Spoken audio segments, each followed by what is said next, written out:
மக்களே, welcome to Nisha novels. அத்தியாயம் 9. வாங்க கதைக்குள்ள போலாம். அந்த 12 அடுக்குகள் கொண்ட கட்டிடத்தை தங்களது கழுத்து வலிக்க அண்ணாந்து பார்த்தனர் மதியும் அவளுக்காக துணைக்கு வந்த அபியும். ஏய் மதி, பாத்தியாடி எவ்வளோ பெரிய பில்டிங்னு? சும்மா கண்ணாடி கண்ணாடியா இருக்கு பாரேன். இங்கே இப்படி இருந்தா பெங்களூர்ல எப்படி இருக்கும் என அந்த கட்டிட வடிவமைப்பை ரசித்தவாறு சொன்னாள். அந்நேரம் மதியும் அதைத்தான் மனதில் நினைத்தாள். அபி நன்றாக கண்களை விரித்து, ஏய் அங்க பாருடி, உள்ள ஏதோ அருவி மாதிரி இருக்கு.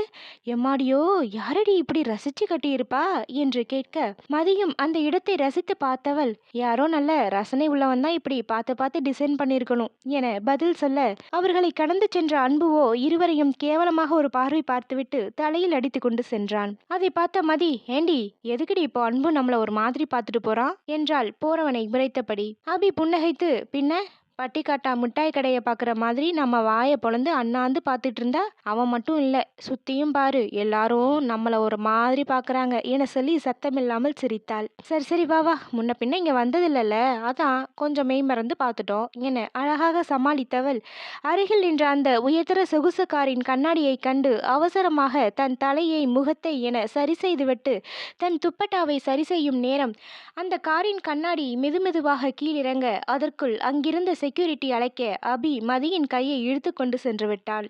ஏமா அங்க நின்று என்ன பண்ணிட்டு இருக்கீங்க, யார் நீங்க என்று செக்யூரிட்டி கேட்க, அது சார் இங்கே இன்டர்வியூக்காக வர சொல்லியிருந்தாங்க என அபி அவசரமாக சொன்னதும் அவர், ஓ அப்படியா, அப்போ உள்ளே போய் ரிசப்ஷனில் சொல்லிட்டு வெயிட் பண்ணுங்க என்றவருக்கு ஒரு நன்றியை குறிவிட்டு இருவரும் உள்ளே சென்றனர். உள்ளே செல்ல செல்ல அங்கு வடிவமைக்கப்பட்டிருந்த இன்டீரியர் டெக்கரேஷனில் மதியும் அபியும் மீண்டும் வாய்ப்பிழந்து பார்க்க ஆரம்பிக்க, அங்கு அமர்ந்திருந்த அன்பு மனதில், இதுக ரெண்டும் நம்ம காலேஜ் பேரை கப்பலெத்தாம விடாதுக என நினைத்து அவர்களை வேடிக்கை பார்த்திருந்தான். பின் மதி அங்கு ஒயிலாகவும் அதீத மேக்கப்பில் இருந்த பெண்ணிடம் தான் வந்த விவரத்தை சொல்ல, அவளோ மதியை அலட்சியமாய் பார்த்துவிட்டு, வெயிட் பண்ணுங்க கூப்பிடுவாங்க என நுனிநாக்கு ஆங்கிலத்தில் சொல்ல, பதிலுக்கு மதியும் நன்றி சொல்லி அபியை அழைத்து கொண்டு அன்பு அமர்ந்த இடத்திற்கு பக்கத்தில் அமர்ந்தாள். மதி அன்புவை அப்போதுதான் பார்ப்பது போல ஒரே வகுப்பு மாணவன் என்ற ரீதியில், ஹே அன்பு, நீ எப்ப வந்த என்றாள். அன்புவும் நக்கலாக, நீங்க பில்டிங் முன்னாடி நின்று எத்தனை ஃப்ளோர் இருக்குன்னு எண்ணும் போதே வந்துட்டேன் என்றதும் மதி அசடு வழிந்தவள், அது அன்பு சும்மா பார்த்துட்டு இருந்தோம் என்றவள் அவன் காதருகே மெதுவாக, ஆமா நீ பார்த்த மாதிரி வேற யாராவது பார்த்தாங்களா என்றதும் அன்பு அவள் கேட்ட விதத்தில் சிரித்தே விட்டான். அவனது சிரிப்பில் மதியும் அசட்டு சிரிப்பை உதித்து, சரி சரி ஒரே கிளாஸா போயிட்டோம், இதெல்லாம் காலேஜில் வந்து சொல்லிட்டு இருக்காத என சொல்ல, அன்பு அவளை கண்டு மெளிதாக புன்னகைத்து விட்டு முயற்சி பண்றேன் என்றதோடு பேச்சை நிறுத்தி கொண்டான். அபி அவர்களது உரையாடல்களை கேட்டுவிட்டு மதியிடம், ஏண்டி போயும் போயும் இந்த குரங்கு நம்மளை கிண்டல் பண்றான், நான் செவனேனே வீட்டில் இருந்திருப்பேன், நீ தான் துணைக்கு வா வேணைக்கு வான்னு கூப்பிட்டு பாரு, இவன் முன்னாடி எல்லாம் அசிங்கப்படுற மாதிரி ஆயிடுச்சு என சலித்து கொள்ள மதி அவளை கண்டு சிரித்தாள். பின்னர் அங்கு வேலை செய்யும் சில பேரிடமிருந்து அழைப்பு வர அன்பும் மதியும் ஆளுக்கொரு திசையாக சென்றனர். அபி அங்கேயே அமர்ந்து போற வரவர்களை வேடிக்கை பார்த்திருந்தாள். அவர்கள் சென்று 2 மணி நேரம் ஆகியும் மதி இன்னும் வந்திருக்கவில்லை. அபி பொறுத்து பார்த்தவளாக மதியை போனில் அழைக்க, கடைசி அழைப்பில் மதி எடுத்தவள் அபி பேசும் முன்னே, ஹே அபி, சாரிடி உனக்கு ஃபோன் பண்ண மறந்துட்டேன், இப்போ புதுசாக வந்திருக்கவங்களுக்கு முக்கியமான மீட்டிங் ஒன்று போயிட்டு இருக்கு, என்னை இந்த பிரான்ச்லேயே வேலை பார்க்க ஒத்திக்கிட்டாங்கடி, மீட்டிங் முடிய இன்னும் 1 மணி நேரம் ஆகுமா, அதனால நீ கிளம்புடி, நான் கிளம்பும் போது உனக்கு ஃபோன் பண்றேன் என்று சொல்ல, அபி தன் தோழிக்கு அந்த கம்பெனியில் வேலை கிடைத்த சந்தோஷத்தில் அவளை ஒன்றும் சொல்லாது, சரிடி நான் கிளம்புறேன், மறக்காம வீட்டுக்கு போனதும் ஃபோன் பண்ணு என்றுவிட்டு அங்கிருந்து கிளம்பினாள். அந்த மீட்டிங்கில் அவள் வேலை பார்க்க போகும் சிலவற்றை தெளிவாக விளக்கி கொண்டிருந்தனர் அங்கு வேலை செய்யும் சீனியர் மேனேஜர்ஸ். அப்போது அங்கு இருந்த மேனேஜர் ஒருவர், ஓகே காய்ஸ், கொஞ்சம் பிரேக் எடுத்துக்கலாம், இன்னும் நிறைய விஷயங்கள் இங்கே நீங்கள் வேலை பார்க்கறதுக்கு முன்னாடி தெரிஞ்சுக்கணும், இப்போ ஒரு 15 நிமிஷம் பிரேக் எடுத்துட்டு மறுபடியும் தொடர்ந்து பேசுவோம், அதோட நீங்கள் எல்லாம் ரொம்ப லக்கியும் கூட. நான் ஏன் அப்படி சொல்கிறேன்னா, இங்கே நான் ஜாயின் பண்ணும்போது இந்த கம்பெனியோட எம்டியை மீட் பண்ண கிட்டத்தட்ட 2-3 வருஷம் ஆச்சு, ஆனால் நீங்கள் இன்றைக்கே மீட் பண்ண போகிறீங்க, see all in 15 minutes என சிறு புன்னகையுடன் சொல்லி அந்த பிரம்மாண்ட அறையை விட்டு வெளியேறி சென்றார். அதை கேட்டு அங்குள்ளவர்கள் தங்களுக்குள் மகிழ்ந்து அருகில் உள்ளவர்களிடம் அறிமுக சிரிப்பை பகிர்ந்து கொள்ள மதியும் அன்புவை பார்த்து சிரித்தாள். அன்புவும் மதியை பார்த்து லேசாக புன்னகைத்துவிட்டு எழுந்து வெளியே செல்ல மற்றவர்களும் ஒவ்வொருவராக வெளியேற ஆரம்பித்தனர். மதிக்கு அங்குள்ள யாரையும் தெரியாமல் முழித்து நின்றவள் பின் அன்புவை தேட அவனோ எப்போதோ போய்விட்டிருந்தான். அவளும் அவசர அவசரமாக மற்றவர்களை தொடர்ந்து வந்தவள் அங்கிருந்த மிகப்பெரிய கேண்டீனை கண்டு விழிவெறித்தாள். பின் அன்புவை கண்களால் தேட அவனோ சீனியர் ஒருவருடன் அமர்ந்து ஏதோ குடித்து கொண்டிருந்தான். கொண்டிருந்தான். அதை கண்ட மதி அவனிடம் செல்லாமல் நேரே சென்று ஒரு காஃபியை வாங்கி கொண்டு திரும்ப, எதிர்பாராத விதமாக அவளின் பக்கத்தில் நின்றவனின் மீது மோத, அவள் கையில் இருந்த காஃபி முழுவதும் அவனது அந்த பள்ளீரென்ற வெள்ளை நிற சட்டையில் ஊற்றிவிட்டிருந்தது. மதி நொடியும் தாமதிக்காது பதற்றத்துடனே சாரி என மன்னிப்பு கேட்க வாயெடுக்க, அதற்கு முன்னரே அவளை பலாரென்று அறைந்திருந்தான் அவன். மதி அதிர்ந்து அரைந்த கன்னத்தில் கையை வைத்து கண்களில் துளிர்த்த நீருடன் அவனை காண, அவனோ அவளைத்தான் தீப்பிழமென முறைத்து கொண்டு நின்றிருந்தான். ஏய் இடியட், கண்ணை எங்க வச்சிட்டு இருக்க? ஒழுங்கா திரும்ப தெரியாது? பாரு என் ஷர்ட் முழுக்க எப்படி இருக்குன்னு. கொஞ்சம் கூட அறிவில்லை. பப்ளிக் பிளேஸ்ல எப்படி பிஹேவ் பண்ணணும்னு தெரியாது. நீங்க பாட்டுக்கும் கிளம்பி வந்துடுங்க சே என வெறுப்பு உமிழும் வார்த்தைகளால் அவளை சாடியவன் அவளை முறைத்துவிட்டு தனது வேக நடையில் சென்று விட்டான். மதி அவன் போன திசையை பார்த்து நிற்க, அங்கிருந்த ஊழியர் ஒருவர், என்னம்மா நீ இப்படி பண்ணிட்ட?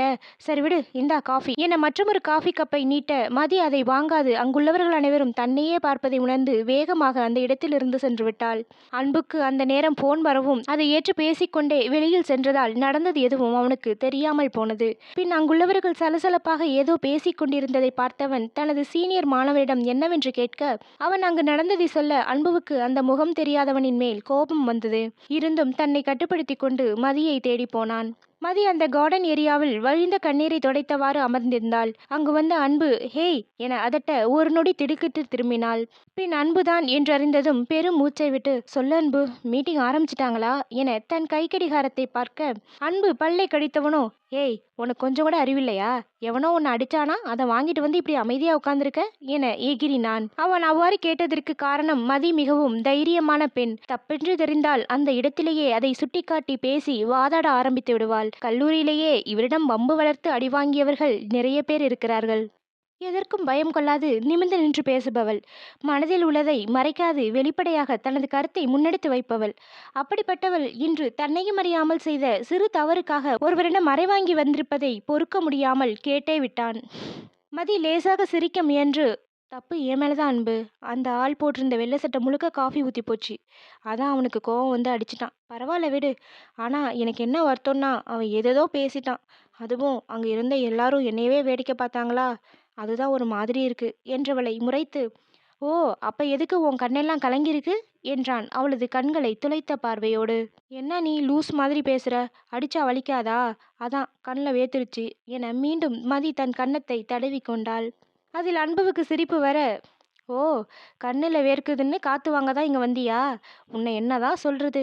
சரி சரி வா, அங்கே மீட்டிங் ஹாலுக்கு போகலாம் என்றவன் மதியை அழைத்து கொண்டு சென்றான். மதிக்கும் தன்னை அறைந்தவன் மீது கோபம் வந்ததுதான். ஆனால் அவனது காஃபி ஊற்றிய சட்டையை பார்த்ததும் தன்னால் தான் என்று அமைதியாக இருந்து விட்டாள். இருப்பினும் அவன் பேசிய வார்த்தைகள் அவளது மனதில் திரும்ப திரும்ப ஓடிக்கொண்டிருந்தது.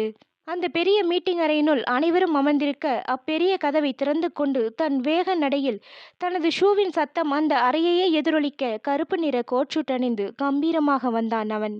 தயாளன், அந்த கம்பெனியின் எம்டி. அறைக்குள் பிரவேசித்த அவனையே கண்ணிமைக்காமல் பார்த்தாள் மதி. உள்ளுக்குள், இவனா? இவன் எங்க வரான்? அதுவும் கோட்சூட் போட்டுக்கிட்டு என யோசிக்க, அந்த நொடியில் அனைத்தும் விளங்கி போனது. அப்ப இவன் தான் எம்டியா? கொஞ்சம் முன்னாடி இவன் கையால தானே அடி வாங்கினேன். ஐயோ போச்சு, இப்ப இவன் என்னை பார்த்ததும் வெளியில போன்னு கத்த போறான். இனிமே இங்க எனக்கு வேலை இல்லைன்னு சொல்ல போறான் என மனதுக்குள் புலம்பியபடி வரும் அவனையே பார்த்திருந்தாள்.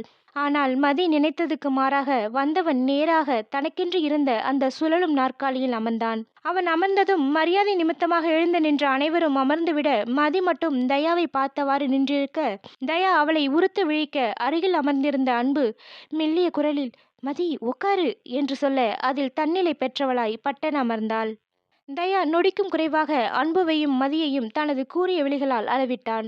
அங்கிருந்த சீனியர் மேனேஜர் பேச வாயெடுக்க அதை கை காட்டி தடுத்த தயா அவனை நிமிர்ந்து பேச ஆரம்பித்தான். Hi everyone, welcome to our company. இங்கே வேலை பார்க்க செலக்ட் ஆகிருக்க எல்லாருக்கும் என்னோட வாழ்த்துக்கள். நீங்களாம் இன்னும் படிப்பை முடிக்கலை, ஆனாலும் இந்த கம்பெனியில் உங்களுக்கான வேலை கன்ஃபார்ம் ஆகிடுச்சு. அதுக்கு முழுக்க உங்களோட திறமைகள் தான் காரணம். ஆனால் அந்த திறமையோடு சேர்த்து உங்களோட கடின முயற்சியும் இங்கே தேவைப்படுது. அப்போ தான் நீங்கள் எல்லாம் இன்னும் நிறைய கற்றுக்க முடியும். அதோட உங்களோட வளர்ச்சியும் ரொம்ப அதிகமாக இருக்கும். நான் சொன்னதெல்லாம் எல்லாருக்கும் புரிஞ்சிருக்கும்னு நினைக்கிறேன். ஏதாவது வேலை பற்றின டவுட் இருந்தால் இங்கே இருக்கிறவங்க உங்களுக்கு ஹெல்ப் பண்ணுவாங்க. நீங்கள் உங்களோட படிப்பு முடிஞ்சதும் எப்போ ஜாயின் பண்ணணும்னு உங்களுக்கு இங்கே உள்ளவங்க இன்ஃபார்ம் பண்ணுவாங்க என்றவன் தனது பேச்சு நிறைவடைந்தது போல all the best for all என தனது ஆளுமை நிறைந்த குரலில் பேசி முடித்தவன் விறுவிறுவென அந்த அறையை விட்டு சென்று விட்டான்.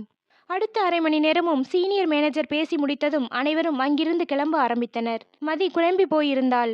இவனுக்கு என்ன அடையாளம் தெரியலையா, என்ன எதுவுமே சொல்லல என்பதை யோசித்து கொண்டிருக்க, அன்பு அவள் அருகில் வந்தவன், ஏய் என்னாச்சு உனக்கு, எம்டி வந்ததும் அவரை பார்த்துட்டு அப்படியே நிக்கிற என்று கேட்க, பின்ன பார்த்துட்டு நிக்காம என்ன அரைஞ்சது யார் தெரியுமா, இப்ப எம்டின்னு ஒருத்தர் வந்தாரே அவர்தான் என சொல்ல, அன்பு திகைத்து, ஏய் என்ன சொல்ற, இவரா, வேற யாராவது இருக்க போகுது, நீ வேற யாரையாச்சும் பார்த்துட்டு சொல்லாத என்றான் நம்பாமல்.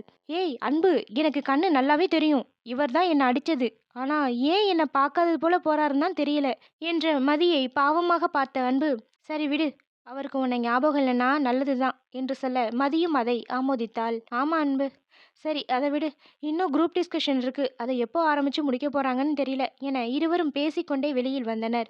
அப்போது எதிரே வந்த மேனேஜர், ஒரு நிமிஷம், நீதானே தேன்மதி, உன்னை எம்டி வர சொல்றாரு என்று விட்டு செல்ல, மதி சட்டென அன்புவை பார்க்க, அன்பு, என்னை ஏன் பார்க்குற, ஆடி தானா வந்து தலையை கொடுக்குது, உன்னை பேசுனதுக்கு பதில் நீ திருப்பி கொடுக்கணும்ல, போயிட்டு வா, கேன்டீன்ல வெயிட் பண்றேன் என புன்னகைத்து அவளது தலையில் ஒற்றை விரலால் தட்டுவிட்டு சென்றான். மதி அன்புவின் வார்த்தைகளில் புன்னகை வர தயாவின் அறையை நோக்கி சென்றாள். அடுத்த பாகத்தில் சந்திப்போம். நன்றி.